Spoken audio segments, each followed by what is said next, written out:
Yeah, thank you very much for everyone to attend this seminar. The title is Promise and the Challenge of Machine Learning for Tumor Classification and the Prediction in the Clinical Setting. Maybe not many people really think that the cancer classification is maybe mainly the work of the doctors. Actually, that's a great application of machine learning and data science in the clinical setting. And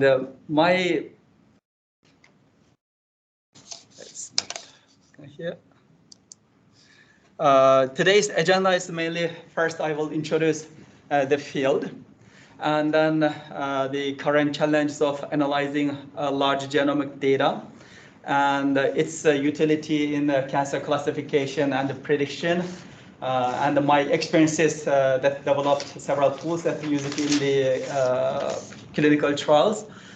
And finally, some examples from my studies.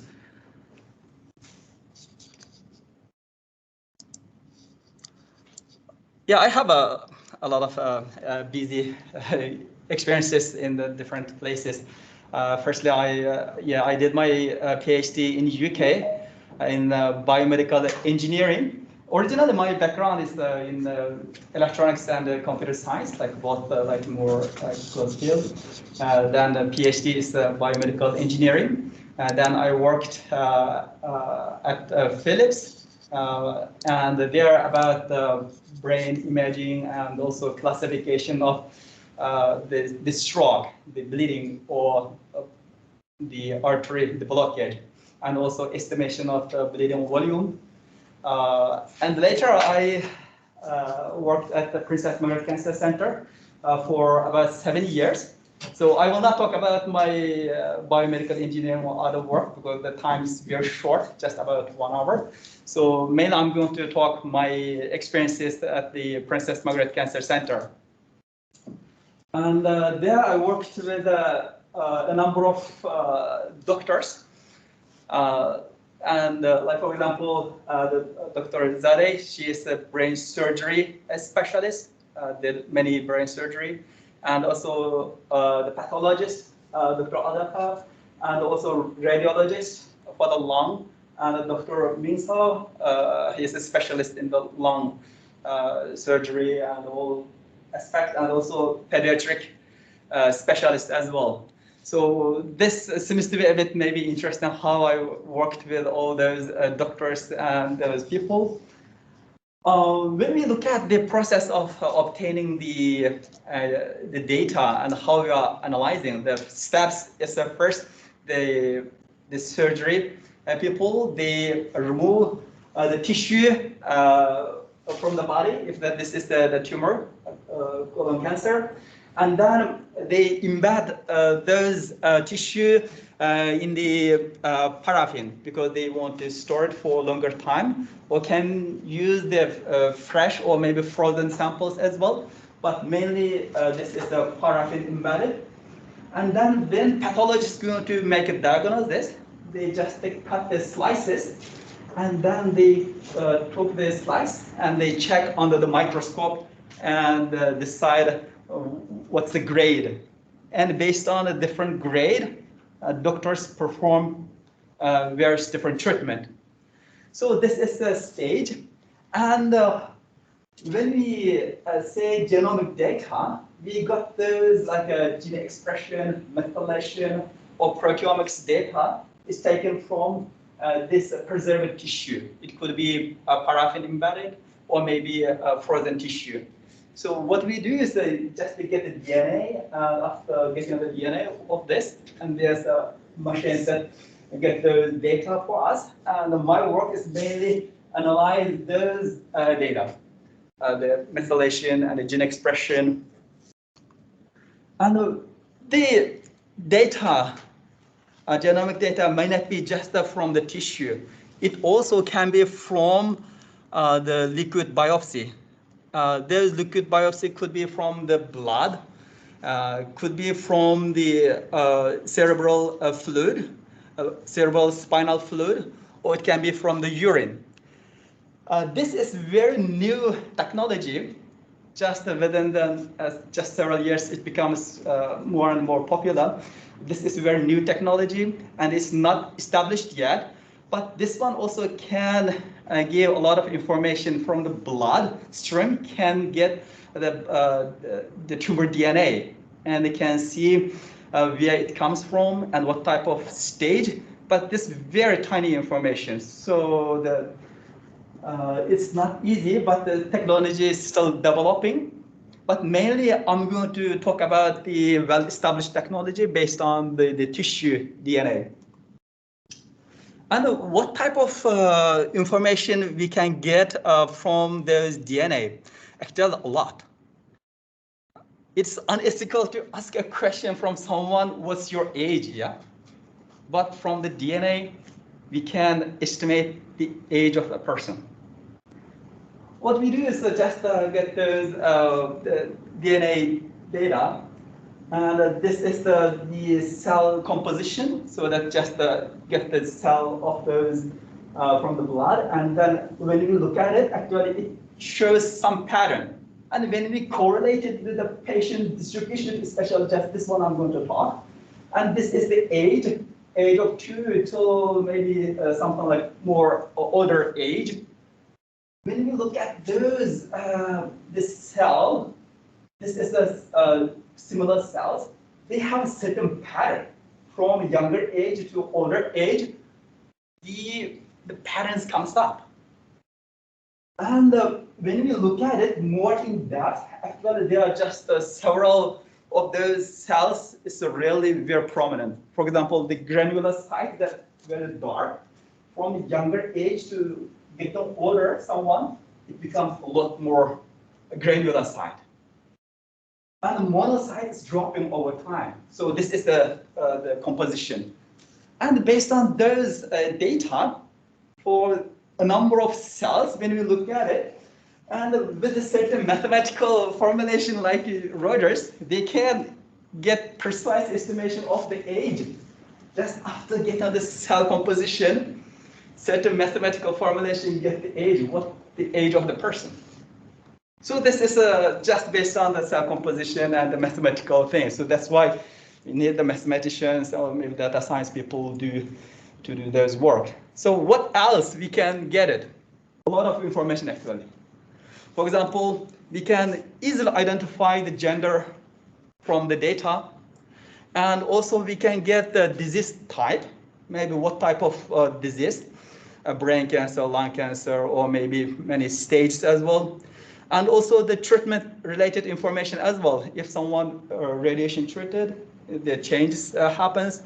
And the cell of origin, or maybe also use it for the tissue matching. Cell of origin, when I say, if for the metastatic tumors, maybe from lung to the brain, maybe the tumor metastasized, then from the brain, maybe it's very hard to tell. Sometimes the maybe location could be unknown. So under the microscope, very hard to see. But from the DNA data, we can easily identify where that cell come from. So this is a very useful thing that we can do a lot with the genomic data. And when we got the data, actually it's the data scientists who really solve those issues. Data science are problem solvers. And based on those data, if we're going to do something useful, we need to have 3 skill sets. One is the skill set, tool set, and mindset. With this 3 things, we really become very successful. So I will just repeat, just with the skill set, tool set, and mindset. And when we look at the data science definition, when I just look at one paper, this shows that data science is necessary tools and skills that solve a big data problem in this genomic in big data time. Yeah. So it's something like this is also important. And when you look at the data, so how we do analysis, actually this is a network of people that working together. This is just a multidisciplinary field. So when we work with the doctors, we do a lot of different things. Like, for example, bioinformatics. There's analysis of gene expression, methylation, and many different platforms. Sometimes not everything is necessary. I will tell something more about it. And also biostatistics. So building up the nomograms, survival data analysis, and also biomarker selection from the genomic data. So this is all just mathematics related as well. And also data science, like when we're going to build a classifier, different tumor types. And also we want to predict if someone will get tumor recurrence or other related information. And when the clinical trial, also a lot of issue when we solve that problem. So can we use it in the hospital? Like before that, we need to do the clinical trial. So all those are very relevant, and sometimes we're going to make it a product so that can be used. Yeah. What do you mean mindset? Do you mean the knowledge, or you said there's 3 sets? The mindset. What do you refer to? Yeah, when I say mindset is like we need to be like a hopeful. Like sometimes like when we say one machine learning like AI related car has an accident, then the whole world knows about it. But every day they crash and so many people die, but they never compare. But the things is that in genomics, there's a reproducibility crisis. That when someone build a system and when we're going to apply it, it's hard. Sometimes we are hard to reproduce because data collected is so huge. So they call it reproducibility crisis. But yes, there are crises, but we have to be still more hopeful. Yes, more what I can say. Yeah. So continue to pushing. Yes. When those are maybe minor setback. Right? Yeah. I think that's what I understood from this. The big data becomes a buzzword now, and when we look at the data accumulation, the red dots is showing the genomic data accumulation, and you can see that it's just growing exponentially. And the blue line shows the Moore's law, like data is like doubled in each 18 months.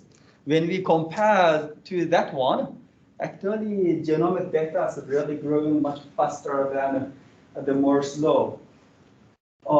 Just early 2000, when the Human Genome Project finished, sequencing of a human data costs almost $100 million. But now the technology developed and it becomes $1,000. But the problem is the data analysis bottleneck, and the data analysis becomes $1 million project. So this becomes much more complicated because the data is really growing from terabytes to petabytes, maybe in the future even much more. When I started my work in 2014 at Princess Margaret Cancer Center, our lab, we only had a small hard drive that's enough to do some projects. After 5 years, we have a big issue with the data. We have 80 terabytes of data, and the storage becomes a big issue. And analysis, it triples the size, so huge. And we need, of course, the high performance computing facilities and those. Yeah, and the data is really growing like a tsunami. There's one paper showing the prediction in 2025. The data that collected, when we compare it to astronomy, the genomic data will be like 40 times, almost 40 times more than the astronomical data. So when we're going to say the big data in the future, should we say astronomical or genomical, because genomic data is already growing a lot more than astronomical. And what we have right now, we can say just tip of iceberg.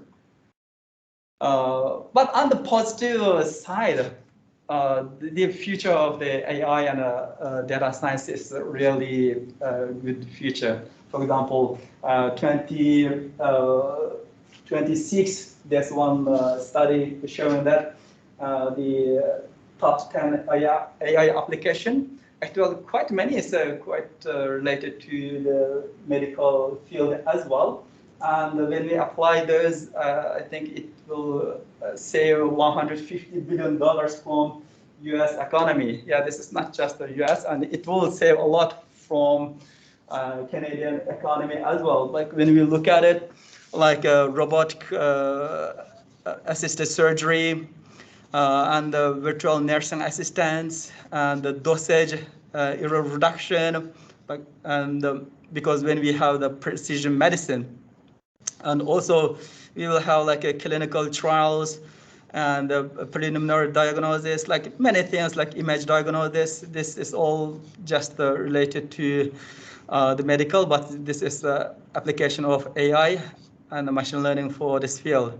And many companies actually, they really investing heavily on the cancer and the genomic data and the studies. For example, the IBM, the Watson, they really investing a lot on this study as well. And also like a Philips, they creating such like a complete system that from early age, or maybe from the diagnosis until the surgery, the treatment, even the post-surgery, there's information like all accumulated as one complete system. And when we look at now, like our clinical information, it sometimes it takes some time to really find out where it is collected. But the future is really developing towards this. And actually, when I worked at Philips, actually, the initially really showing how the system should be integrated, and they always plan like 10 or 20 years well ahead. This one actually helps really a lot for the doctors to avoid many issues. And for the funding or prospect, there's a lot of donations coming from donors as well. Just a couple of years ago, UFT received $100 million to apply artificial intelligence for the medical research, and they are now start to build buildings there and also employing a lot more people. I think MIT will already have like even a campus or maybe one big center for that. And just beside our hospital, actually connected to Toronto General Hospital, and the cardiac unit, they also received $100 million for artificial intelligence for the just the cardiovascular research. And even for the mental health, also receiving like a $15 million using the AI for the mental health. When I started my work, actually our lab also received $5 million to start and buying the equipments, and there's in US just recently they got they started one moonshot project. Maybe you heard about the moonshot. Actually, Biden he started the project when he was a vice president. And the estimated cost supposed to be something like $5 billion. And actually we got, for my one classifier, we got the moonshot grant. So I'm going to talk about that one as well. Actually, that's quite good for the clinical trial. And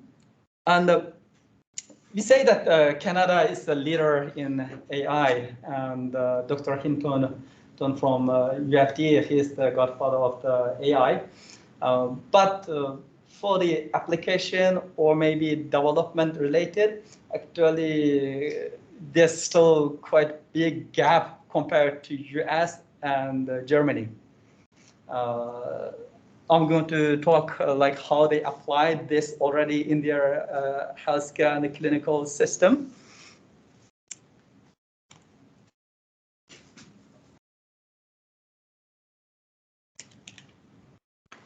The part is mainly try to motivate you about what's the background and also the prospect for the future.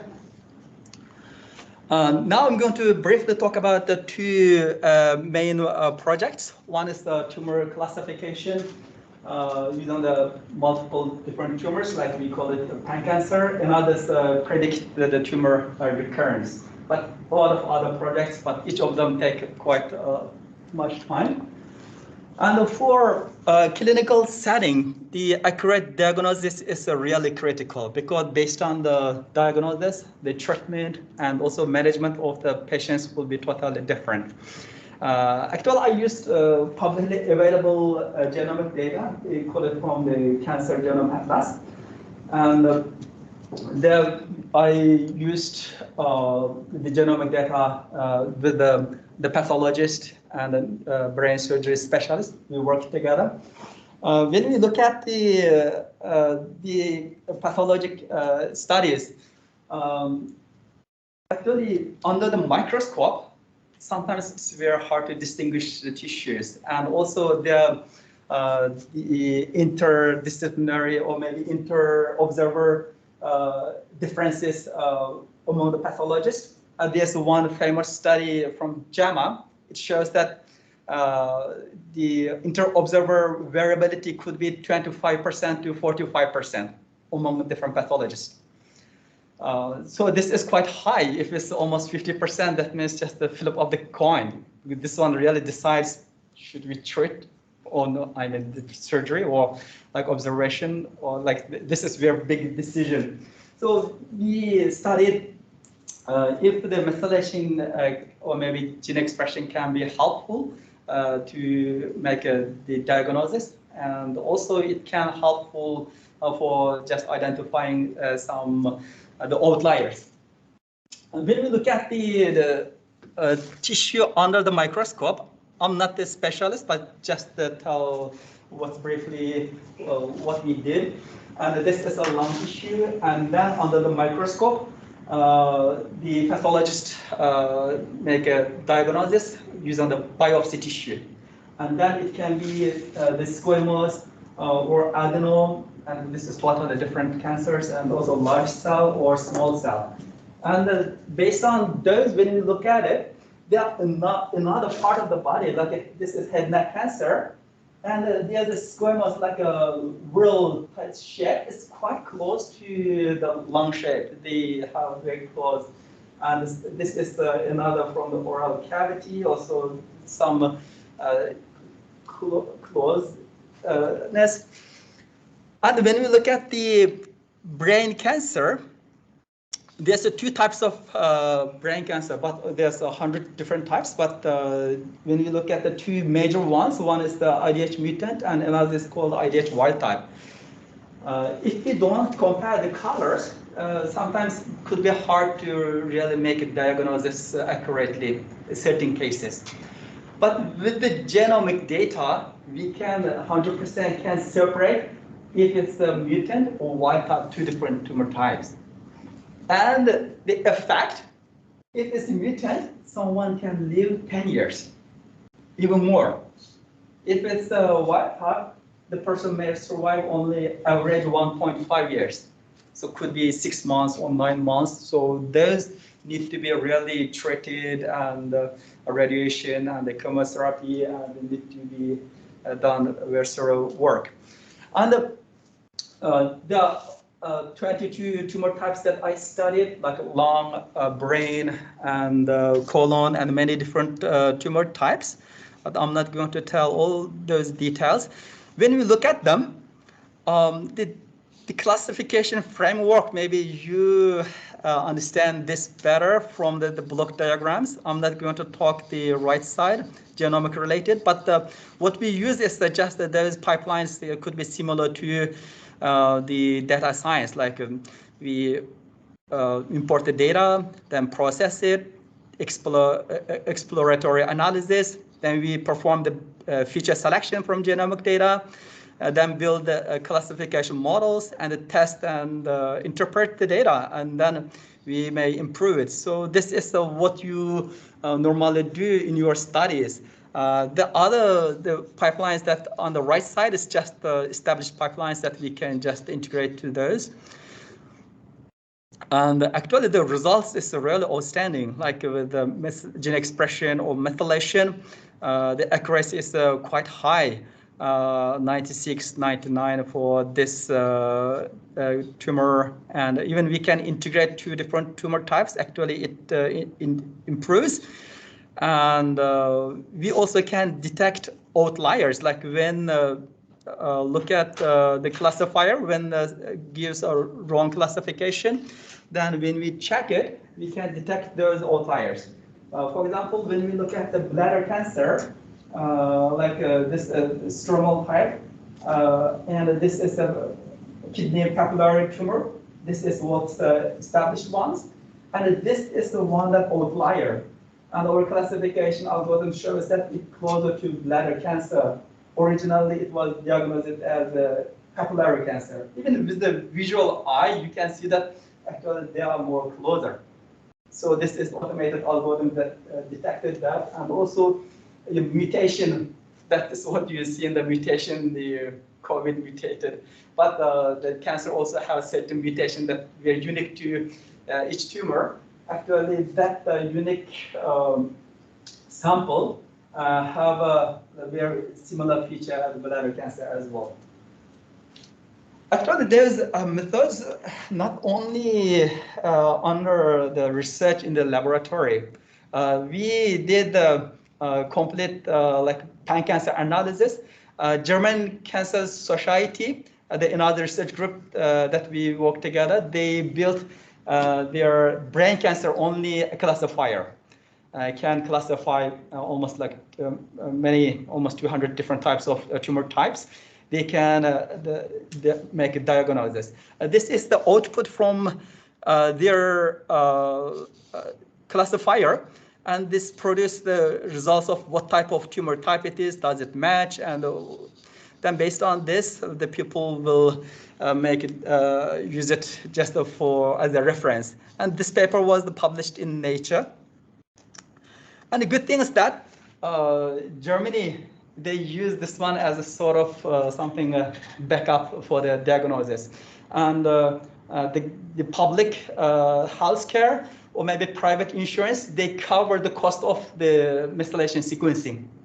That only happens in Germany. And in our place, we have to use the grant money and do those and make our study. And in US, it's just from the public research as well. So they are quite ahead on like establishing those technology. And the second one that I'm going to briefly talk is the, can we make a prediction about the tumor recurrence? So that if we can predict that some tumors will recur, we can make an early treatment. This one, my clinician colleague, Farshad, and I worked together on this project, and we developed a nomogram that now in the hospital, actually they are using it for additional analysis. And also we got a grant for the clinical trial called Biden Moonshot Grant.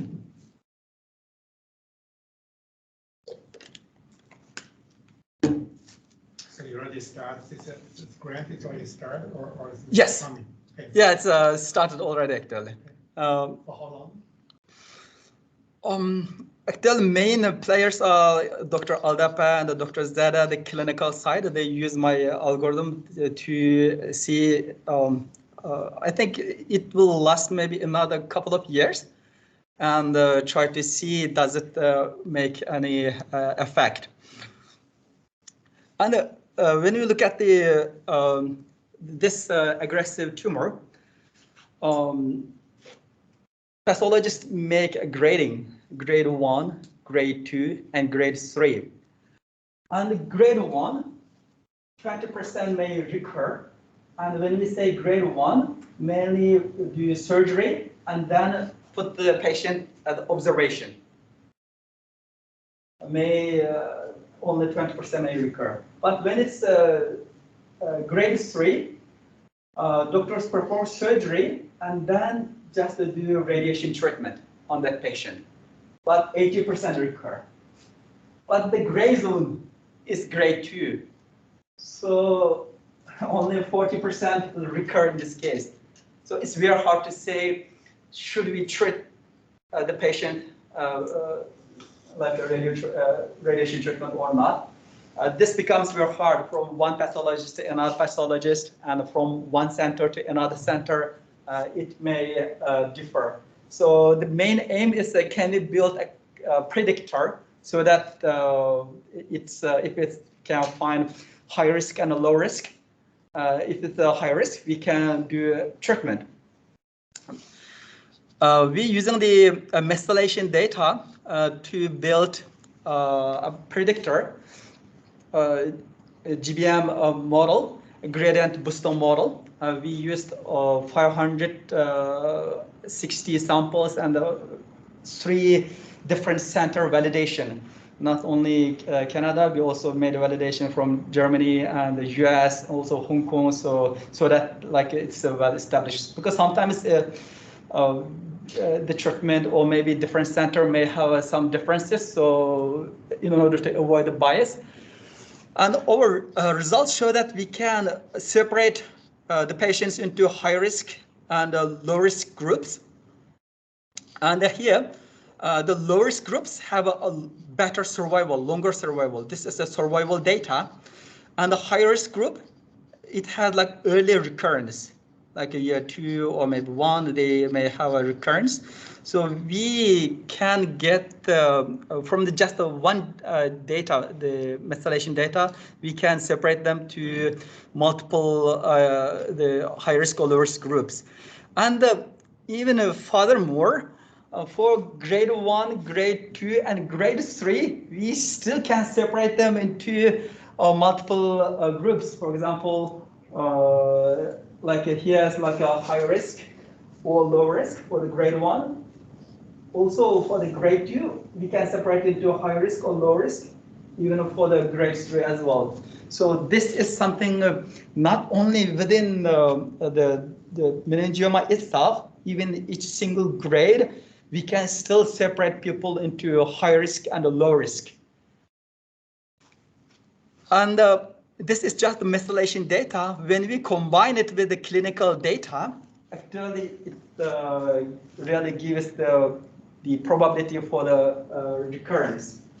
This is the clinical data. This is a nomogram. When we look at it, the methylation has much higher impact compared to the clinical data. But when we combine the 2 of them, and we can build a nomogram to a patient, when we get the data, we can get the score of probability for the recurrence. And we performed 3 different center validation for both genomic data only or clinical data only. Clinical data actually about 0.5, but the genomic data is about 0.8. So this is all 3 different center validation. Then we built online system so that we can just upload the methylation data that perform those analysis. And also when we enter those grade information, then we can get the meningioma recurrence score, the probability score. So this one really tells if this patient has a high risk or low risk. So this predictor algorithm gives the probability score. So this is nice, so that we can separate if the wolf in the sheep's clothing. So this may not be possible under the genomic data. When we make a test, in the clinic, this is the output, the report from our hospital when I worked there, from the Western Hospital and the several centers. They use our platform, and I worked with several pathologists. And when we look at the methylation data, I think number is very small. Sorry about it. Actually, the probability of recurrence risk is very small here. This is grade 1, so they match. And for second sample, also another grade 1, and the probability of recurrence is very low. So, okay, this is a match to what the pathologists they said, but there's a number of cases that the results showing the recurrence is like 85%, but this one, that this is a grade 2. Okay, if it's a grade 2, the gray zone, we can say that this is a high risk. But there are certain cases that even grade 1, the recurrence is very high, like 80% of recurrence risk. So in that case, actually, the grade itself is an imperfect system to classify tumors. So the predictor algorithm can give the probability, and also actually can be used like a quality check in the clinic, because the pathologists, they are busy. They cannot really spend so much time to study. When we bring those data analysis to the tumor board, when they make a decision, they only give us 10 minutes to tell what's the score for those, like maybe a couple of patients. Then we just briefly tell this recurrence score, and then when they similar, yes, they pass quickly, and when they difference, then one step more to analyze. Actually, there are a number of cases that really our algorithm and also the pathologists, they differ, and then later on they change the treatment plan after making more decision. There's one girl, actually, she is just 19 years old, and she got brain tumor just first year of her university. And then after the brain surgery, and the doctor said that this is very benign, so you can just go back and you go to school maybe next year. Then before she start her school, and when she got the brain scan, and found that the tumor come back. This is a very serious issue, and from our algorithm, we found that this is belong to sort of the high-risk group. And then after second surgery, they made more intensive treatment. But after now, like this is a high risk, actually it's helpful to make a treatment early. Yeah, now the clinical trials are ongoing, actually, from the NCI in the US, and another professor, doctor from US as well. So my previous lab, Dr. Zadeh, she's doing clinical trials altogether, but I'm helping with the data analysis, those part. Because I'm also working as the visiting scientist in the Princess Margaret Cancer Center, because after I came, I found that I really need to work with the doctors, because this is the genomic data, and really we cannot do things alone, because we have to work together. Then I applied, and I got the visiting scientist, working remotely with them, collaborating with them, and continuing my previous work. And currently I'm trying to apply, yeah, actually I applied for 2 grants already. There's 3 funding possibilities. One is expand the pan-cancer classifier that I already built, but it's not in the hospital setting yet. So I'm going to expand that one, and I'm working on that. And the second one is based on I mentioned one type of IDH mutant wild type, and one person got 15 years survival, another get 1.5 years survival. So this is one that already established in the hospitals, but another gene called the MGMT promoter methylation. Based on that, also the treatment could be quite much different, and also may could prolong the survival as well. But it's very hard to really decide if this one is MGMT methylated or not. So I'm expand my work. I already built in like an in-house sort of a tool, and based on the tool we used for a number of cases. But I'm going to expand it and add more like machine learning tools, because what I did is very simplistic, like SVM models and simple models. But if we apply like XGBoost or some more other methods, could be improved, and also wanted to make it available online, so that doctors have a hard time, or maybe biologists have a hard time to do those analysis. Once we create the pipeline and make it available online, actually it's very easy for them to just upload it and perform those analysis automatically. And my third project that I worked long time ago, actually after my PhD, and at the time I built one tool, but I'm going to talk more details of that. The third project is lung patient monitoring. 2013, I published one work in IEEE for the lung patient monitoring. And those algorithms actually integrated into one product based on the Swisstom in Switzerland, to see the basic idea is try to see if the data, or maybe the information what we got is real or not, artifact, mainly artifact detection. Currently in the COVID time, it's very hard for doctors to really constantly monitor the patients unless they have like a severe complications.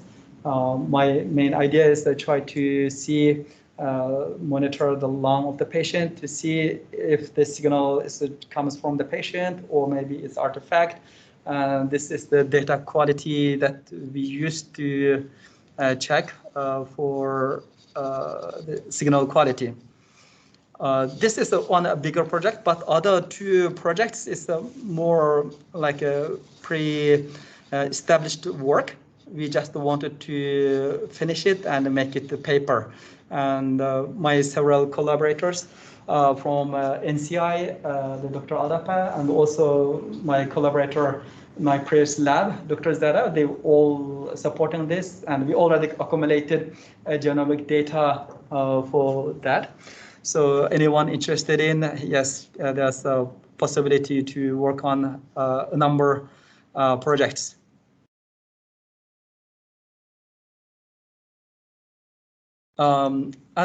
Yeah, this is for the lung monitoring, the project that already commercialized. Just to use it for to see if the data quality checking. So thank you very much. Do you have any questions?